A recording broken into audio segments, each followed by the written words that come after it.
शाहगंज के रसूलपुरा सराय ख्वाजा में एक परिवार के कुछ लोगों ने दबंगों को पानी भरने को लेकर मारपीट कर पूरी तरह घायल कर दिया।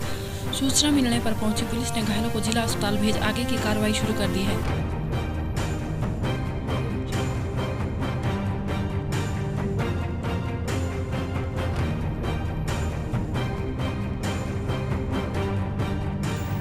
अक्का ने चारों लड़के थे, पांचवा बाप था उसका।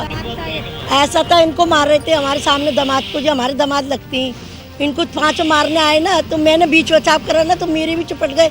इसने सुनी अम्मी को लड़ाई हो रही है, बीच बचाव अम्मी का करने जो आया कि अम्मी है मेरे बीच में, तो इसको भी वो झाड़ू से मारा। वो लोहे की झाड़ू है गिट्टी समेटने वाली, वो मार गई इनके सबके। और मेरे तो मारा और मुझे तो मारा, चुटकी उटकी सब चली गई मेरी। अलीगढ़ के थाना जवा में रुपए के लेन देन को लेकर भाई बहन की हत्या कर दी। पुलिस ने शुक्रवार से लापता भाई बहन के शवों को अतरौली की गोदाकाली नदी से बरामद कर पोस्टमार्टम के लिए भेज दिया है। पुलिस जांच में जुटी है।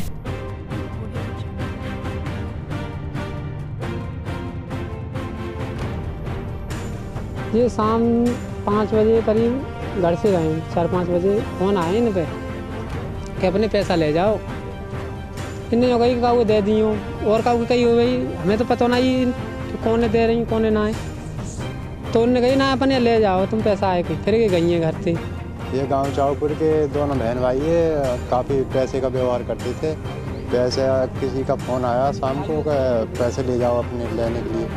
ये सुबह काली नदी पे ये सूचना मिला कि एक लेडी की और एक मेल मेंबर की डेड बॉडी मिली है। आसपास पहचान कराई जा रही थी। उसी दरमियान एक चावपुर के रहने वाले उन्होंने थाने पे जाके बताया कि मेरे भाई और बहन ये 2 लोग रात से गायब हैं। तो पता लगा, जब छानबीन की गई तो ये मालूम हुआ परिजनों से ब्याज का काम करती थी, तो अपने भाई के साथ पैसा लेने के लिए गई थी। किसी ने बुलाया था कासिमपुर, तो गांव से वहां गई। उसके बाद से जब नहीं मिली तो रात में लोगों ने ढूंढा। सुबह जब इत्तला करने आ रहे तो उनको सूचना मिली कि 2 डेड बॉडी मिली, उन्होंने पहचान कर दी है। हुंगली चंदन नगर के रविंद्र नगर इलाके के रविंद्र विद्यापीठ मैदान में आयोजित एक कार्यक्रम में पंचायत व ग्रामीण विकास मंत्री सुब्रत मुखर्जी ने अपने हाथों से फीता काटकर जल परियोजना का शिलान्यास किया।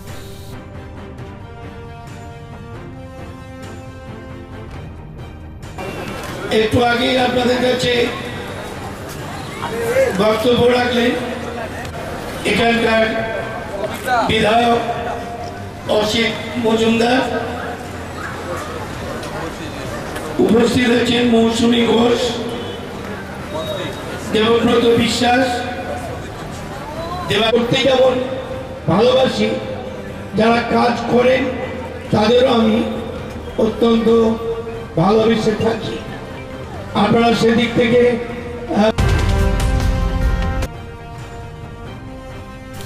बीरभूम जिले के कोयरा सुल्ताना अंतर्गत आमोदपुर इलाके में तूणमूल के ब्लॉक सभापति के घर बम बनाते वक्त हुए एक जोरदार बम विस्फोट में सभापति शेख जबीर हुसैन के 2 भाइयों की घटनास्थल पर ही मौत हो गई। इस घटना में कई अन्य घायल हुए हैं। घायलों को इलाज के लिए अस्पताल में भर्ती कराया गया है। घटना की सूचना मिलने के बाद बड़ी संख्या में पुलिस बल मौके पर पहुंचा। घर की तलाशी लिए जाने पर भारी मात्रा में असला और बम बनाने का सामान बरामद हुआ है।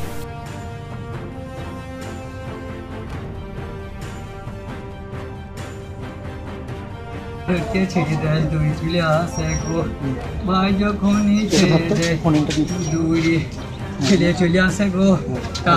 चाचा हमार भाई गो बचाओ बचाओ हमें छेड़े दिए दौड़ी जाए गो वो मैं धूम खोए हुए भूमिकम्प हो गल हमें घुरिए दिलाम गो আমি ঘুরিয়ে পালি না। কেউ কি মেরে দিয়েছে না কি করে হলো? মেরে দিয়েছে গো, চাচাজি বাঁচাও বাঁচাও করে গো, বাঁচাও বাঁচাও হয়ে যেতে। আমি দৌড়ে যেতে থাকতাম।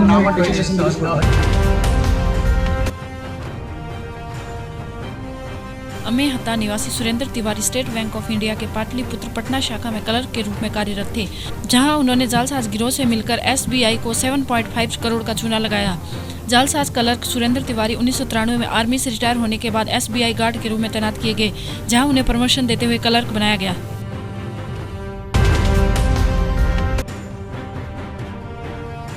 बेटी बचाओ दिवस की पूर्व संध्या पर वाराणसी के अंध विद्यालय के दिव्यांगों ने एक रैली निकाली और लोगों से अपील की कि बेटियों को भ्रूण में न मारे और उनको समाज में बराबर का अधिकार दे। इस रैली का आयोजन आगमन संस्था की ओर से किया गया और इस रैली का मकसद था लोगों को जागरूक करना कि बेटियां नहीं होगी तो दुनिया नहीं होगी, इसलिए बेटियों को बचाएं।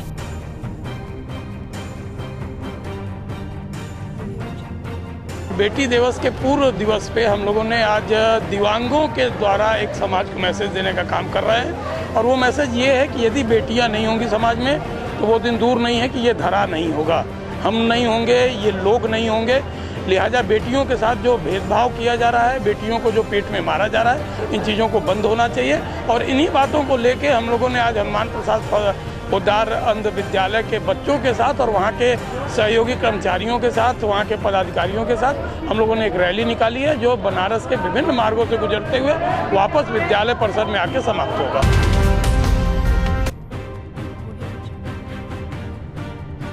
वाराणसी में बीएचयू की शोध छात्रा से बलात्कार का मामला सामने आया है। काशी हिंदू विश्वविद्यालय की शोध छात्रा ने अपने वरिष्ठ शोध छात्र पर बलात्कार का आरोप लगाया है। ये घटना 21 जनवरी की है, लेकिन अंग्रेजी डिपार्टमेंट की छात्रा ने पुलिस को अपनी लिखित शिकायत कर दी है।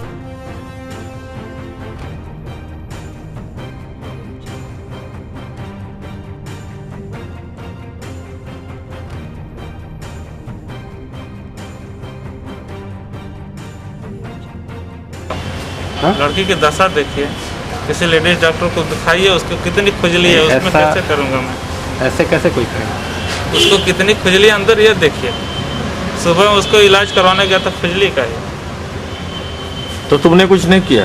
उसने जोर दिया है। तुमने कुछ नहीं किया? पहले उसने जोर दिया, फिर मैंने किया। पठानकोट आतंकी हमले के बाद गुरदासपुर के अलग अलग इलाकों में संदिग्ध लोगों का पाया जाना और बाद में देश की सुरक्षा एजेंसियों की तरफ से पंजाब के जिला पठानकोट, गुरदासपुर और देश के कई हिस्सों में हाई अलर्ट जारी करना, इसको लेकर पंजाब पुलिस विशेष तौर पर बॉर्डर रेंज में अपनी चौकसी बढ़ाए हुए है। पंजाब के जिला गुरदासपुर में पंजाब पुलिस, BSF, CRPF और स्वात के जवानों की तरफ से करीब 20 दिनों में सर्च ऑपरेशन जारी है।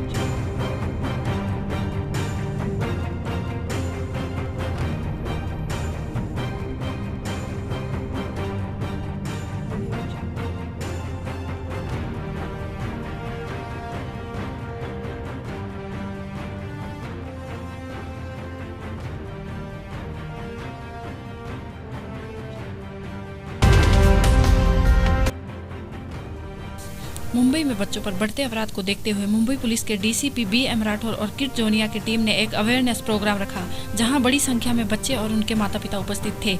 इस प्रोग्राम के तहत इस बात को ध्यान में रखते हुए छोटे छोटे बच्चों को गुड टच और बैड टच की जानकारी देने के लिए DCP राठौर और किड जोनिया की टीम ने कई जानकारी उपलब्ध कराई। राष्ट्रीय सत्र पर मुक्केबाजी में पदक जीतने वाली कल्पना पिछले साल से पुरस्कार के लिए दफ्तरों के चक्कर काट रही है, बावजूद इसके उसे राशि नहीं मिली है। कल्पना ने जुलाई 2011 में सब जूनियर नेशनल बॉक्सिंग चैंपियनशिप का कांस्य पदक जीता था। इस उपलब्धि पर उसे 10,000 रुपये पुरस्कार देने की घोषणा की गई थी। घोषणा के कई वर्षों बाद भी कल्पना को पुरस्कार नहीं मिला। वही खिलाड़ी कल्पना सिंह का कहना है कि समय से पुरस्कार नहीं मिलने पर खिलाड़ी हीन भावना का शिकार होते हैं और उनका मनोबल टूट जाता है। तो वहाँ पे हमारा थर्ड मेडल पड़ा था, फोक साल था 10,000 का, तो वो आज तक नहीं मिला। 4 साल हो गई। तो 4 साल से हमने काफ़ी, पापा ने भी कोशिश करी, गए खेलों के लिए, स्पोर्ट बच्चों के लिए कुछ सुविधा नहीं है, कोई चीज़ नहीं है जैसे होना चाहिए था। इसलिए कहीं फॉर्म भरते हैं, कहीं जाते हैं नौकरी के लिए, जॉब के लिए, तो उधर भी सिलेक्शन नहीं हो पाता। अब वजह तो खैर में नहीं मालूम है और ना इस चीज़ को बता पाऊँगा, लेकिन यह है कि जो बच्चे जो खेलने वाले हैं और जो उनके ऊपर जो अधिकारी हैं या कोई संघ है, जितने भी जो संबंधित है स्पोर्ट्स से संबंधित है, तो उसमें कुछ बच्चों के प्रति हीन भावना, शायद मैं अपने अंदाज से, अपने उससे विवेक से, तो हीन भावना मतलब हो सकती है बच्चों के प्रति।